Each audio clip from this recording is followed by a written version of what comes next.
Allez, je vous écoute. C'est parti. Est-ce que, avant les questions, est-ce que pareil, vous pouvez nous dire à la sortie de cette trêve, est-ce que déjà il y a des infos par rapport au groupe, par rapport à des joueurs qui seraient peut-être absents d'ores et déjà ou pas? Il y a Yanis Mergi qui est blessé à la main. Il est tombé, il est blessé à la main, il s'est fait opérer avant-hier, à Dijon, rapidement, parce qu'on voulait le sait. Donc, mais par contre, c'est un truc qu'il a fait tout seul pendant un jeu. Et il y a Alex Georgen qui n'a pas récupéré. Sinon, le groupe, j'ai pris le petit Paul Joly avec moi, et en début de semaine, Sina Yoko, et voilà. Mais sinon, on est 20, voilà. Donc là, cet après-midi à l'entraînement, on est 20. Et vous pouvez venir. Vous n'allez pas la venir. Parce que sinon, ils vous virent. Ah si, vous virent. Et moi, je ne vous vire pas, si vous mettez le masque.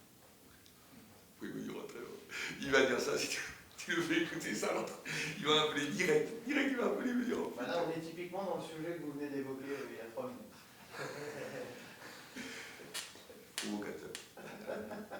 Ouais, il ne faut pas le prendre au premier degré aussi. Vous pouvez venir, parce qu'en fait, on est très seul. On vit le foot maintenant très seul. C'est un peu. On est pareil. Ouais, moi aussi. Ah ouais, c'est ça. Oh là là, c'est une solitude. Vivement qu'on retrouve la joie de vivre et les bières à boire et tout ensemble. C'est des trucs. Donc le groupe, tout le monde est en. Cet après-midi, on est vers l'entraînement, dont Paul Joly. Et puis voilà quoi. On n'a pas un grand nombre, hein, vous le voyez, parce qu'en fait, il n'y a que juste Alec et Yanis qui sont sur le flanc. Voilà, donc il y a une compétition comme ça. Comment vous l'abordez ce déplacement, dans le sens où vous restez sur une prestation forcément qui a été d'envergure, qui peut paraître un peu référence sur ce début de saison, mais il y a cette trêve qui vient forcément un peu couper l'élan, et là, pour repartir, alors... Je ne pense pas trop à la trêve. Comme je disais, on est toujours plus ou moins inquiet. On veut une valeur référence. Chaque fois, je vous dis ça quand je viens ici, mais quelle valeur référence on a par rapport à nos adversaires? Et particulièrement, on ne va pas évoquer Ajaccio, on va évoquer plutôt Toulouse, une valeur référence par rapport au fait qu'on perd à Toulouse, on prend 3 buts. Comment on est capable, effectivement, ce que j'ai envie de voir, moi, c'est comment on est capable de grandir, de progresser. J'ai envie de voir ça. Alors, des fois, ça peut être par le résultat, mais également sur ce que je peux voir en visuel. Comment on est capable de progresser tant sur le plan défensif que sur le plan offensif. Et j'en suis là, parce que je suis désolé de revenir dessus, mais on aurait, par exemple, une équipe type, comme c'est le cas de certains clubs que j'ai déjà cités ici, comme Troyes ou Clermont, qui n'ont pas bougé de jour. Là, tu as une valeur référence dès le départ. Et tu as quelque part une fluidité dans les automatismes. Tandis que nous, on est vraiment dans un truc de construction. Et comment mon groupe, sur le plan du football, certes, mais aussi sur le plan du caractère, comment aussi j'arrive à trouver... On a déjà, par rapport à ça, c'est très important quand tu es coach, ou jeune coach, il faut leur dire, c'est comment tu arrives à trouver une équipe type. Et quand tu as une équipe type de très bonheur, c'est génial, ça m'est arrivé une fois ou deux, ou dès les matchs amicaux, tu dis, bon, c'est bon, j'ai l'équipe type. Et puis après, tu en construis une autre pendant les 6 premiers mois, pour pouvoir, pourquoi? Ou une autre, ou une deuxième, ou une troisième, pour pouvoir, si tu es dans la merde, dans le money time, combler ces manques. Et là, ce qui est de bien, c'est que dans l'instant présent, on est pénalisé parce qu'on change beaucoup, vous avez vu. On a été obligé même de changer la veille du match d'Ajaccio, enfin plein de choses comme ça. Et je pense que ça nous pénalise de 1 ou 2 points dans l'instant présent. Mais en revanche, si vraiment on a des tuiles, tout le monde est concerné. Et ça peut aussi nous faire avoir des résultats plus probants quand tu fais ça, quand tu changes beaucoup dans l'avenir, dans le money time, dans la deuxième partie. Donc c'est ça que je veux voir. Et donc ce que j'ai envie, c'est de voir quelque part, c'est comme je dis à mes joueurs, je suis dans l'observation de savoir comment il y a des choses qui m'ont plu, comme quand on reçoit 3 et qu'on perd 2 fois à domicile. Parce que là, il faut quand même... il faut vraiment être... faut vraiment être costaud quand tu es professionnel et que tu as perdu 2 fois à domicile et que tu fais un derby. Donc ce force de caractère et puis aussi les compétences variées, offensives et défensives. Et Guingamp a une équipe avec des individualités de talent qui sont très bons sur le plan offensif. Et comment nous on va pouvoir effectivement s'évaluer encore, c'est sûr, c'est important. Donc toujours à la recherche de votre équipe type là, même avec ce qui fait... Non, j'ai envie de dire que par rapport à ce qu'on a vécu, on a déjà, sur les 3 victoires, on a 2 victoires avec une équipe quasiment identique, un 4-1, 4-1 identique, à un élément près ou deux. Mais maintenant, à l'heure actuelle, dans le football moderne, tu as plutôt intérêt et surtout avec ce qu'on vit, avec cette crise sanitaire, tu as plutôt intérêt de concerner des gens. Parce que si tu te retrouves, moi j'ai déjà vécu, par le nombre d'années d'entraîneur, j'ai déjà vécu quand tu te retrouves avec 4 ou 5 blessés qui sont des titulaires et que tu as utilisé les 10 mêmes, je peux te dire que là, aussitôt tu as un pistolet sur la table, là t'es mal. Il vaut mieux concerner du monde, tu vois. Donc tu cherches effectivement, on a, tu vois par exemple le 80-80 de Châteauroux ou de dernier, bon c'est quelque chose qui fonctionne tout de même, qui est intéressant, qui peut fonctionner et qui est intéressant. Et j'aimerais en trouver une deuxième solution. Voilà, une deuxième solution. Aujourd'hui, vous êtes dans cette recherche immédiate de cette deuxième solution ou malgré Non, tout, pas immédiate. Parce qu'il y a aussi l'envie, forcément, j'imagine, de confirmer avec un système qui, puisque par la force des choses, vous n'avez pas pu enchaîner les matchs avec, c'est intéressant de voir ce que ça peut donner sur la durée, parce que ce qui manque à votre équipe depuis le début de la saison, c'est pas forcément quelque part un match référence, c'est une série référente, parce que faire un match, vous restez toujours présent à chaque fois que vous vous êtes raté la fois d'avant. Et en fait, ce qu'il va falloir maintenant, j'imagine, c'est gagner sur cette régularité. C'est ce qu'on a envie. Non, mais ce qui est. Quand tu veux avoir. Quand tu es coach, si tu veux construire un projet, il y a des valeurs références. Et la valeur référence première, c'est comment tu fais des séries. Une valeur référence essentielle, ce qui n'est pas le cas de beaucoup d'équipes en France, c'est comment, quand tu es mené, tu sais revenir au score et gagner. Si tu es capable de construire une équipe qui, menée au score, gagne ses matchs, comme je dis aux joueurs, ça c'est très rare.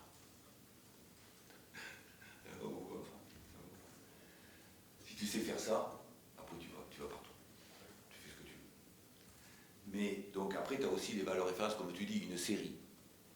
Mais nous, comme je disais hier à mes joueurs, j'ai dit, l'histoire des séries, c'est que quand tu es capable effectivement d'en faire une, ça veut dire qu'après ton équipe elle sait faire le reste. J'ai déjà vécu de très nombreuses fois. Mais c'est comme quand tu es en Ligue 1, tu fais en Ligue 1, si tu veux te maintenir, tu fais 2 séries de 3 victoires. Alors, et tu vas me répondre, mais ça ne suffit pas en point. Si, tu fais 2 séries de 3 victoires, ça veut dire que déjà tu sais faire. C'est juste ça. Ça veut dire qu'après, entre ces 2 séries de 3 victoires, tu vas prendre tes points pour te maintenir. Tu es capable. Mais effectivement, on a envie de ça. Mais au-delà de ça, par rapport au fait que de ce qu'on connaît, c'est que au-delà de ça, j'ai envie de faire cette série, mais comment tu peux la faire aussi? Pas forcément en s'appuyant sur peut-être le même système ou en s'appuyant. Il y a beaucoup d'éléments aussi qui rentrent en ligne de compte énormément, parce que le football c'est multifactoriel, tu vois ce que je veux dire? C'est vraiment beaucoup de facteurs qui rentrent en ligne de compte, qui peut effectivement, le premier objectif c'est effectivement d'enchaîner les résultats, c'est vrai. Mais il ne faut pas rester juste sur un truc très basique, premier degré, en disant tiens, tu as une équipe qui a fonctionné en 4-1-4-1 avec Autrette, Saki et Touré, tu restes là-dessus. C'est comment, au fil des jours, tu peux essayer de... Oui, on peut faire ça aussi, mais on peut aussi avancer sur autre chose, effectivement. Mais effectivement, le premier projet, c'est avant toute chose,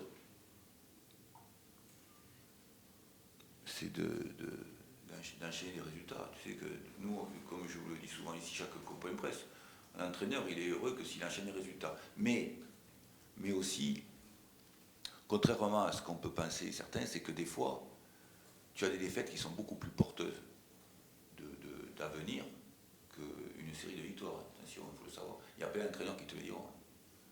Il y a des défaites qui peuvent te construire durablement, tout le monde est content, tout le monde est heureux, et puis après, tu as une équipe de merde au bout de 3 ou 4 mois parce que tu n'as pas su gérer plein d'éléments à côté. Ça, je peux te l'annoncer beaucoup. Hein. Il y a des équipes qui ont fait 1 an fantastique. Il y a même des clubs qui ont fait 1 an ou 2 extraordinaires et qui, au moment où je vous parle, ont disparu. C'est bien entendu, qui ont disparu du monde professionnel. Et pourtant, on a vanté leur mérite pendant 1 an ou 2 parce qu'il n'y avait pas de projet profond. Et ça m'est arrivé de voir certaines dans ma carrière des défaites qui construisaient une série de victoires derrière. Tu vois ce que je veux dire? Même si on n'aime pas ça. On n'aime pas ça. Quand t'es coach, t'aimes pas ça. Je vous pose la question de la série parce que, alors là, on va rentrer dans la question, c'est une question de journaliste, entre guillemets, mais même si le plus important aujourd'hui, c'est le contenu et pas l'aspect comptable, on a, avec 2 matchs en 5 jours face à 2 équipes. Si, l'aspect comptable, face à quand 2 t'es équipes. coach, c'est important. Vous jouez 2 équipes du bas de tableau aujourd'hui. Vous restez, vous, sur une performance plutôt intéressante. On a le sentiment que peut se présenter à vous une fenêtre de tir intéressante pour la première fois là basculer quelque part dans ce paquet d'ambitieux, parce que cette année c'est assez ouvert quand même, jusqu'à présent le championnat. Oui, c'est assez ouvert. Mais par rapport à ta réflexion, si tu veux, et tu l'as déjà faite avant le match de réaction, ça nous a fait basculer dans le bon sens, mais par rapport à ta réflexion, moi ce qui m'importe, c'est de bâtir un projet qui soit très très solide au moment opportun. Quand tu es coach depuis plus de 20 ans, ce qui est important, c'est comment tu es à l'heure. Il n'y a rien de pire pour moi de ne pas être à l'heure au bon moment. Où tu peux te suicider, c'est pas compliqué. Et comment tu construis ce projet? Alors, effectivement, parce que des fois, quand tu es dans les tout premiers, au mois d'octobre, novembre, décembre, ça peut être porteur d'un truc intéressant, mais ça peut être aussi porteur de quelque chose qui n'a pas d'avenir. Et ce qui m'importe, c'est comment je construis un projet qui soit vraiment très très solide. C'est une obsession parce que je l'ai vécu déjà par le passé, je vous l'ai déjà dit, dans les 2 ou 3 derniers mois où tu te retrouves dans une merde noire parce que tu n'as pas su gérer à la fois l'effectif, etc., etc.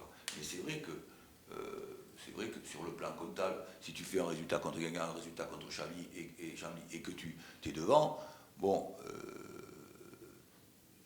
c'est très passionnant pour la région, pour le club, pour tout le monde. Et c'est ce que je souhaite. Mais comment aussi, je souhaite ça, évidemment. Mais comment c'est pérenne aussi? Comment c'est pérenne? Quand tu es coach, ça me paraît indispensable de parler de pérennité, à la fois dans un projet de club. Et la pérennité, elle ne vient pas que du... Ici, effectivement, quand tu es ici, comme me disaient mes collègues, ils me disent, Jean-Marc, t'as beaucoup de fantômes, toi, là-bas, non? Il y a beaucoup de fantômes ici, qui se promènent en permanence. Mais, à la fois, effectivement, c'est important de faire tourner l'équipe première. Et donc, moi, je suis là pour ça. Mais c'est important aussi que tout le monde réponde présent sur les valeurs nécessaires pour être au très haut niveau. Ça, c'est très important, tout l'ensemble des choses. Mais c'est vrai que la locomotive, elle est aussi très importante. Et moi, je veux bien, tu vois. Effectivement, tu me parles de résultats, comment on fait une série, c'est ce qu'on veut faire. C'est notre objectif. J'en parle aux joueurs. Comment on arrive à faire une série. Mais après, comment cette série peut être pérenne, durablement, tu vois, par rapport aux multifacteurs qui peuvent... Parce qu'en ce moment, on a tous, au-dessus de la tête, un très gros point d'interrogation, tu vois ce que je veux dire, par rapport à cette histoire de crise sanitaire, par rapport au nombre de joueurs que nous avons. Et donc ça n'empêche que tu n'es pas totalement libéré pour ça. On n'est pas totalement libéré. Totalement. Et donc, tu te dis comment je construis quelque chose qui me permette effectivement d'avoir des résultats pérennes par rapport à ce qu'on vit à l'heure actuelle. Quoi. Et que comment je conserve beaucoup de moi. Vois-tu? Mais c'est vrai que si tu me dis que on fait des résultats de suite et beaucoup de très bons résultats, je prends moi. Je prends, bien sûr, je serais plus heureux. C'est pour ça qu'on travaille d'ailleurs. On travaille pour ça. Ce qui est pris n'est plus à prendre.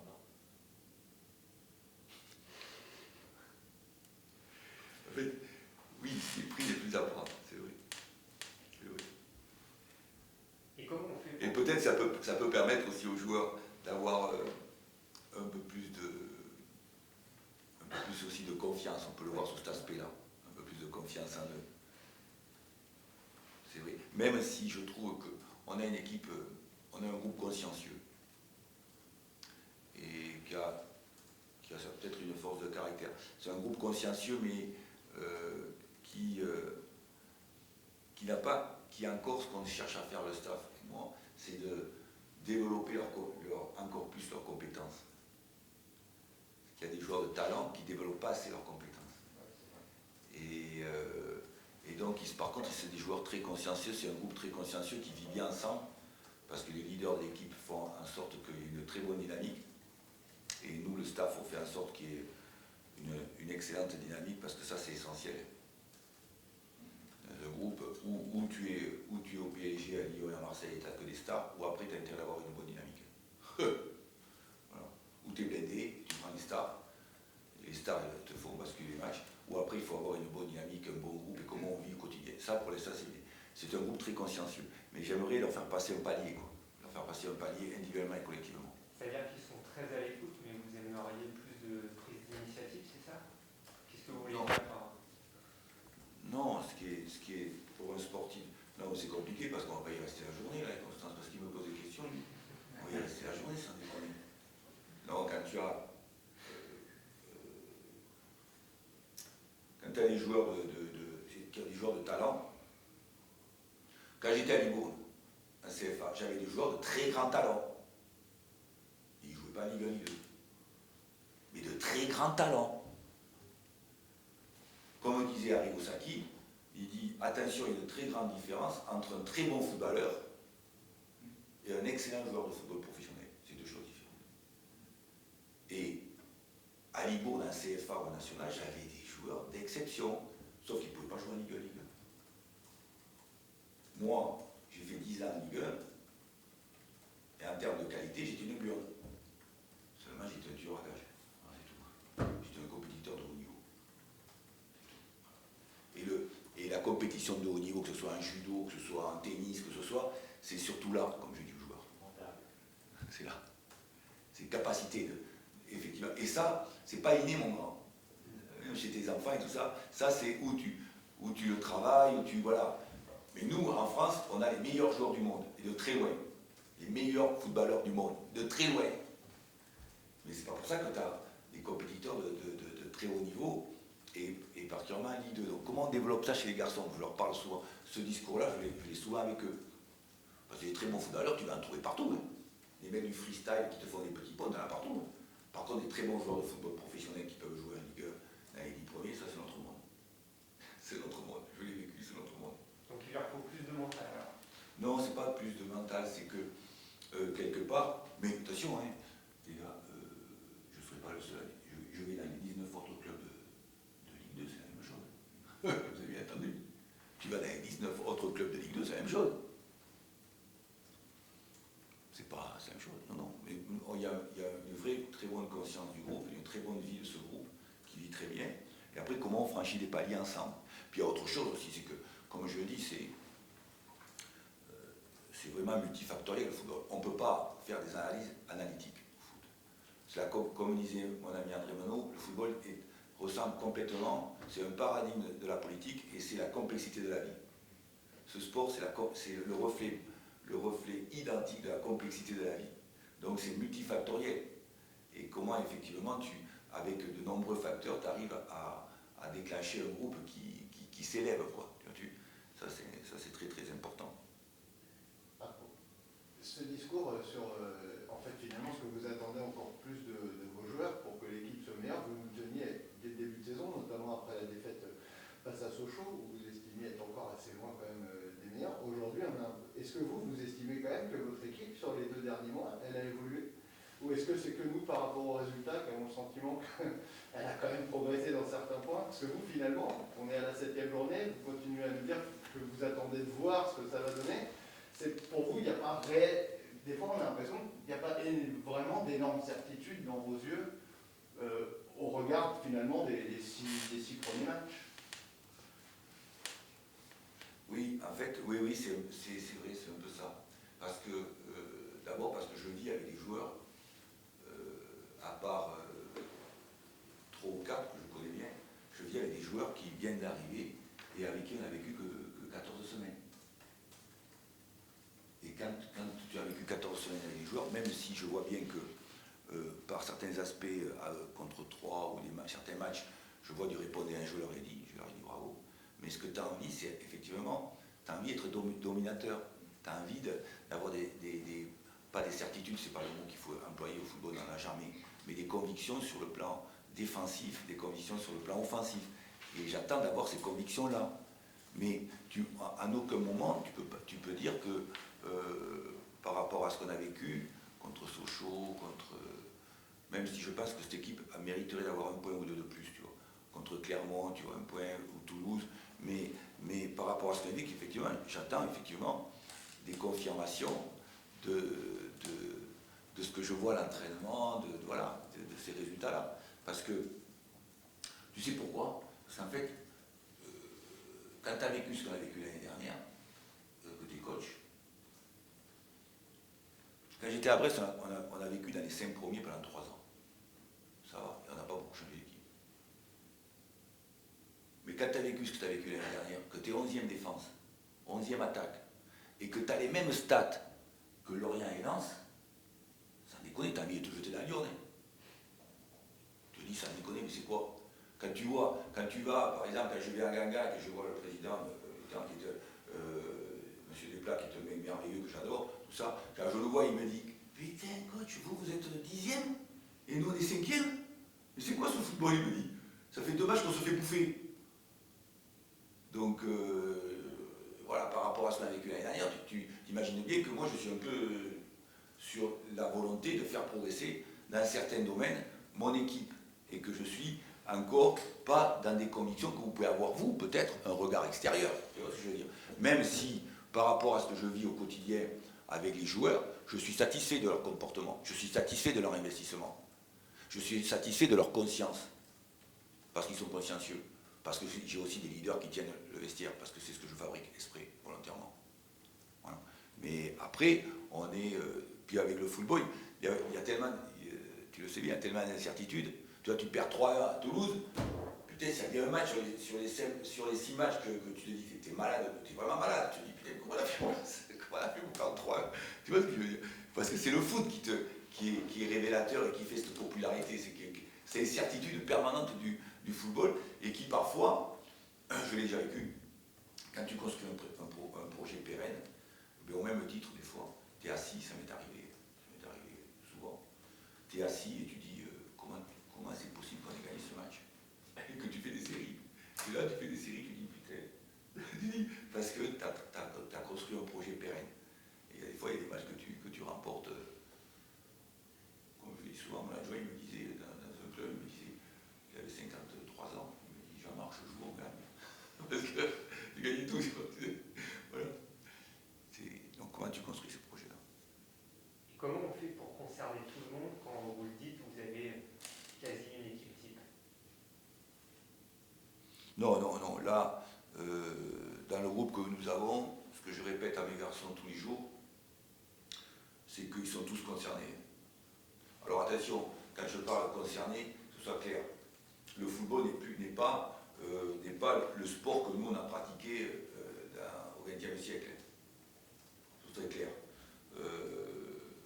Nous, au XXe siècle, on voulait faire, j'en ai encore quelques-uns comme ça, on voulait faire 40 ou 45 matchs, mais même moyen.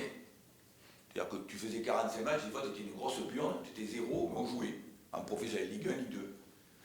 Parce que personne ne te voyait. Tu vois, à part Auxerre avec la République de Lyon qui écrivait son truc, personne ne savait que tu étais mauvais. Tandis que comme je dis aux joueurs, là, j'ai dit, il vaut mieux que tu fasses 5 grands matchs, ou 6 grands matchs, maintenant je dis à mes joueurs, de très haut niveau, plutôt que d'en faire 40 moyens. Parce que tu as fait 40 moyens. Il faut savoir que tes matchs, tous les matchs de Ligue 1, Ligue 2, quasiment dans le monde entier, c'est vu dans le monde entier. Dès qu'il y a un match qui est fini, il y a des mecs aux États-Unis, en Chine, en Thaïlande, au Pakistan, ils voient les matchs. Et quand tu tu fais 30 minutes de très haut niveau ou 5 matchs de très haut niveau, ils disent c'est le coach Fiorin qui est une grosse burne, on va l'acheter. Il ne le fait pas jouer ce con, parce qu'il n'est pas bon. On va l'acheter. Juste parce que le mec il a fait 30 minutes. De très haut niveau. Je l'ai vu. Le dernier que j'ai vu, c'était Steve Monroe. Il faisait 30 minutes à chaque match contre Brest. Ah oui, Brest. Il marquait à chaque fois un but, il faisait gagner l'équipe. Le mec il était heureux. Vendu. Direct, voilà. Parce que les mecs ils ont dit Fiorin, c'est une merde, il ne fait pas jouer ce con. Bon. Mais, donc comme je dis, tout le monde est concerné. Parce que on a un chiffre très peu élevé. On a 20 joueurs, plus 4 gardiens. 3 gardiens. Donc on a 20, 21 joueurs. Donc ça veut dire qu'entre les matchs, si vous regardez le programme qu'on a jusqu'à fin janvier, c'est très chaud. Même, il manquerait peut-être même 1 ou 2 joueurs à certains postes. C'est très chaud. Donc, alors après, bien sûr, hein, si toi, t'es un des joueurs, tu dis, ouais, moi je joue, mais je veux faire 40 matchs, je vais te faire foutre. Je veux faire 40 matchs sur le terrain. Mais tu vas ailleurs. C'est plus le football professionnel de maintenant. Si tu fais 40 matchs, fais 40 matchs de très haut niveau. Parce que sinon, il vaut mieux en faire 5 ou 6 ou 7 de très grande qualité et être concerné. Tu vois ce que je veux dire? Voilà. Mais le groupe, ils savent qu'ils sont concernés. Et d'ailleurs, j'aurais besoin de tout le monde. Parce que quand tu regardes le programme que nous avons jusqu'à fin janvier, c'est un programme très lourd. Hein. Très très lourd. Quel regard vous portez sur Guingamp? Forcément un début de saison difficile, mais un peu à l'instar de la GIA ces dernières saisons, on a le sentiment que sur le papier, si on prend individuellement, il y a pourtant de la qualité. Hein. Oui, c'est une équipe de qualité qui a des grosses qualités en contre-attaque. Parce qu'ils ont des attaquants, ils ont un nombre d'attaquants important, de très bonne qualité. Ils ont des joueurs d'expérience qui connaissent bien la musique. Et voilà, c'est vrai que de ce point de vue-là, c'est ça qui est intéressant. On va voir comment on va réagir face à cette équipe, parce que c'est vrai, c'est une équipe. Après, c'est toujours difficile pour les clubs sur le plan du projet quand tu es resté longtemps en Ligue 1. C'est un peu ce que les clubs historiques comme Guingamp, comme la GIA ont vécu. Après, c'est un peu plus difficile de reconstruire quelque chose de dynamique, quoi. Mais c'est vrai que c'est un beau club avec des très bons joueurs, c'est vrai. Qui ont aussi beaucoup d'expérience, qui connaissent bien la musique, qui connaissent bien c'est pour certains, pour la plupart, certains champions de Ligue 1 et de Ligue 2. C'est très bien. Oui, c'est vrai. Mais l'année dernière, on avait perdu 1-0 sur un penalty à 85e où j'ai failli me jeter de l'avion. On va voir comment ça va se passer.